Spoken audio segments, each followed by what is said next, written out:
Today's gospel reading comes from the Gospel of Matthew, chapter 13, verses 1 through 9 and 18 through 23. That day Jesus went out of the house and sat down beside the lake. Such large crowds gathered around him that he climbed into a boat and sat down.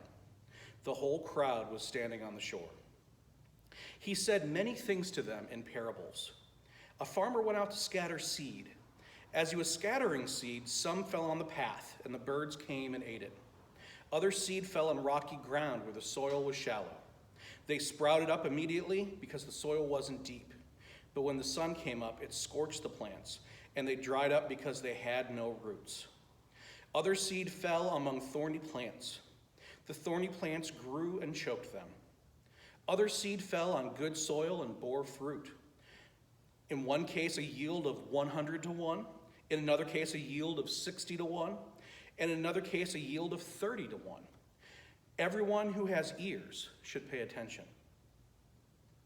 Later on, Jesus was talking with his disciples and said, "Consider then the parable of the farmer. Whenever people hear the word about the kingdom and don't understand it, the evil one comes and carries off what was planted in their hearts. This is the seed that was sown on the path. As for the seed that was spread on rocky ground, this refers to people who hear the word and immediately receive it joyfully. Because they have no roots, they last only for a little while.